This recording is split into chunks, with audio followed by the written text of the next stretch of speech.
Assalamualaikum warahmatullahi wabarakatuh.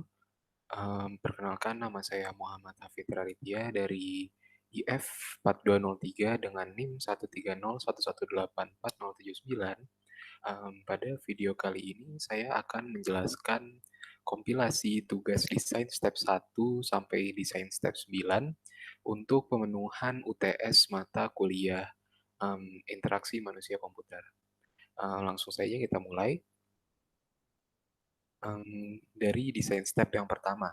Desain step yang pertama ini adalah menentukan user persona.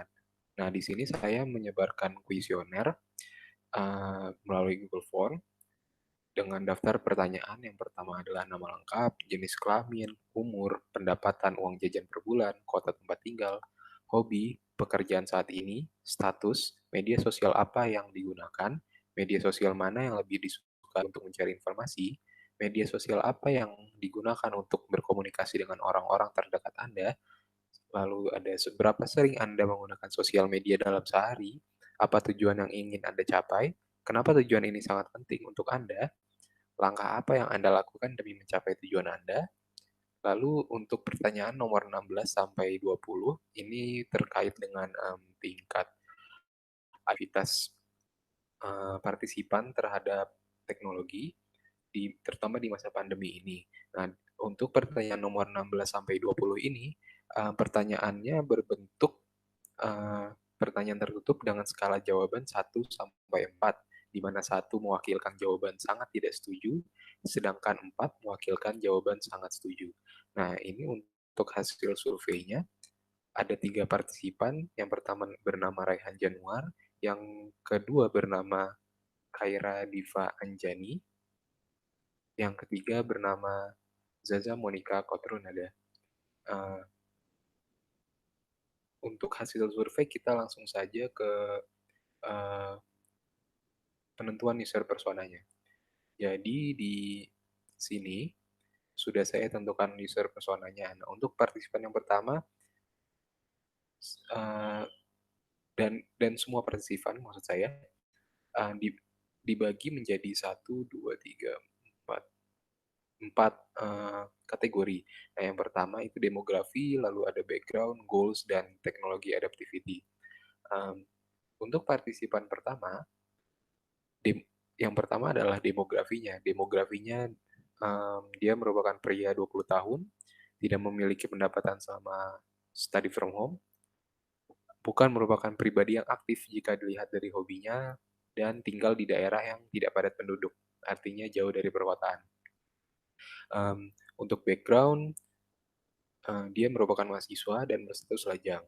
Untuk goals atau tujuannya adalah menjadi orang sukses agar dapat hidup sejahtera dan berusaha, dan cara dia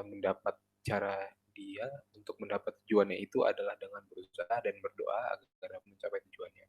Nah, untuk teknologi adaptivity ini karena tadi pertanyaannya berbentuk pertanyaan tertutup dengan skala jawaban 1 sampai 4, maka akan saya rata-ratakan dari 5 pertanyaan tersebut dan saya lihat skor rata-ratanya atau skor akhirnya. Nah, skor rata-ratanya adalah 3,2 yang artinya 3,2 dari skala 4. Artinya skor ini cukup tinggi dan maksudnya tergolong tinggi sebagai orang yang cepat beradaptasi dengan keadaan teknologi. Untuk partisipan 2 ada demografi. Maksudnya demografinya wanita 18 tahun, pendapatannya 3 juta selama SFH, merupakan pribadi yang senang belajar jika dilihat dari hobinya, dan tinggal di daerah padat penduduk, artinya di perkotaan. Backgroundnya mahasiswa, berstatus lajang. Goals-nya, dia tujuannya selalu lulus ujian dengan IPK tinggi. Tujuannya untuk mendapatkan program spesialis.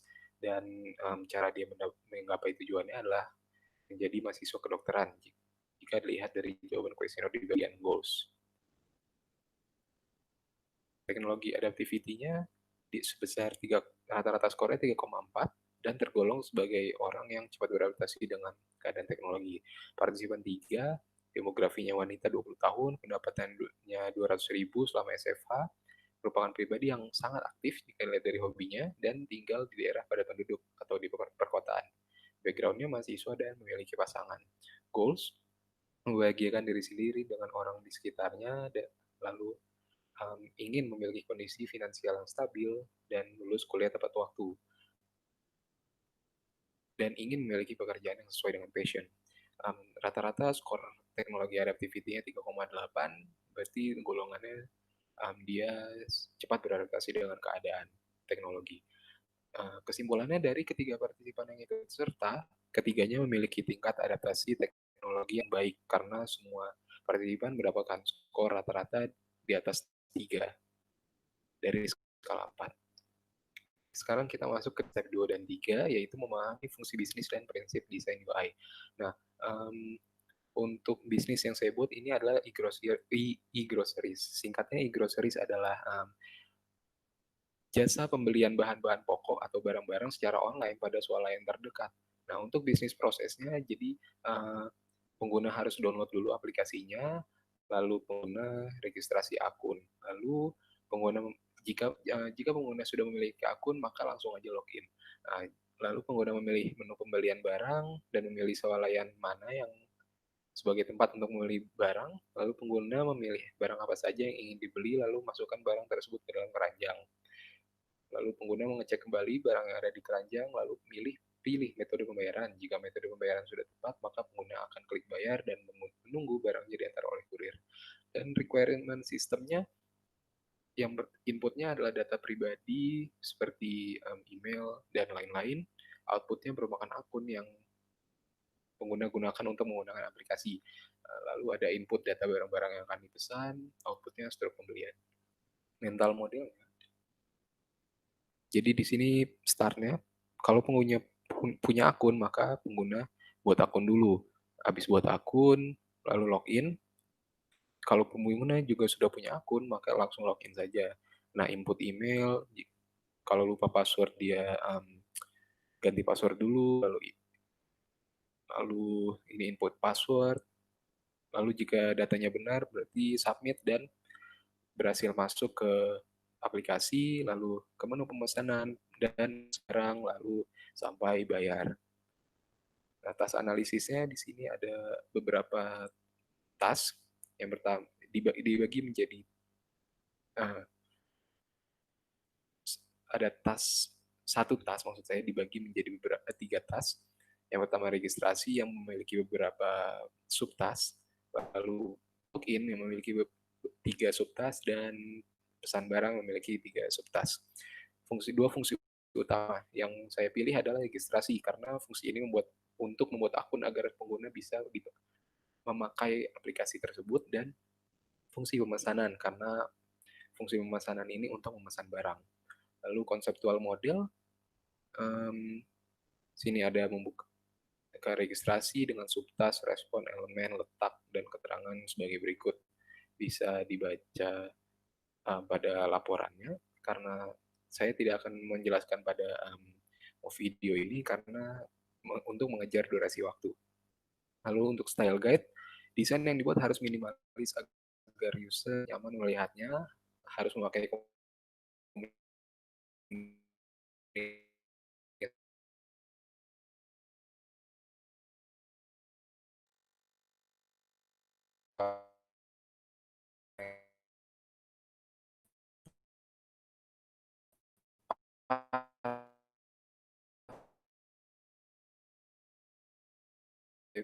pilih dalam menu registrasi akun. Itu isinya ada Jewel dan tombol registrasi, dan ada link. Jika sudah memiliki akun, maka klik link ini yang berwarna biru, lalu akan pindah ke menu login. Nah, komponennya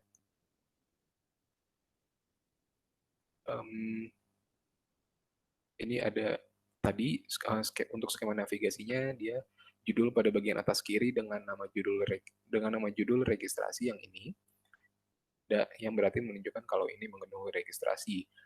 Nah, ini form registrasi. Yang kedua adalah form registrasi dengan judul registrasi. Ini, form yang ini,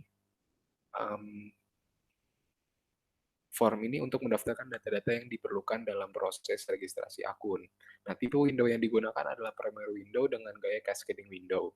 Primary window digunakan karena menu registrasi merupakan menu utama. Kita lanjut ke desain step 6 dan 7, yaitu memilih perangkat interaksi dan screen-based protokol yang tepat. Nah, menunya masih sama persis, belum ada perubahan. Nah, untuk perangkat interaksinya yang saya gunakan adalah touchscreen, karena ini merupakan aplikasi mobile, aplikasi pada smartphone. Jadi touchscreen diperlukan. Dan keyboard. Nah, keyboard yang digunakan di sini adalah keyboard virtual karena smartphone rata-rata sekarang terutama Android dan iOS tidak memiliki keyboard fisik. Selain input device, nah output device-nya itu yang diberikan adalah pindah ke menu utama dari menu registrasi sebagai tanda bahwa pengguna telah berhasil membuat akun. Untuk screen-based protokol, yang digunakan adalah input teks pada bagian nama lengkap, email, nomor HP, dan alamat. Lalu ada input password pada password dan konfirmasi password. Hal ini dilakukan untuk menutupi password pada saat diinputkan. Lalu ada button pada tombol registrasi digunakan untuk mendaftarkan data akun yang sudah diinputkan dan membuat akun. Lalu ada href atau link pada tulisan sudah memiliki akun, login di sini, digunakan apabila user sudah memiliki akun, pada saat diklik akan kembali ke halaman login. Untuk desain step 8 dan 9, yaitu menuliskan pesan yang jelas dan memberikan feedback dan assistance dengan efektif.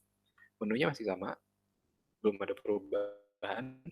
Format tulisan teksnya, yaitu tulisan registrasi pada bagian paling atas yang berwarna biru, yang ini, menggunakan font Montserrat bertipe bold dengan warna FFFFF dan ukuran 54 FFF. Ini maksudnya warna putih. Lalu tulisan registrasi yang ini, fontnya juga Montserrat, tipenya bold dengan warna 889292 dengan ukuran 70 px, 70 pixel maksudnya. Form pengisian yang ini, fontnya Montserrat bertipe bold dengan warna 889292 dengan ukuran 26. Tulisan registrasi pada tombol registrasi menggunakan font Roboto bertipe medium dengan warna hitam dan ukuran 32, dan tulisan sudah memiliki akun yang ini untuk link ini yang warna biru menggunakan font Montserrat dengan tipe regular dengan warna 00A 6FF dengan ukuran 26 pixel. Nah, untuk feedback yang diberikan kepada pengguna yaitu berupa error message apabila user menginputkan field nama lengkap, email, dan nomor HP dengan format yang salah, maka akan muncul error message berupa format salah dengan font Montserrat bertipe regular dengan warna FF0008 dan ukuran 20 pixel. Error message yang ini, yang format salah.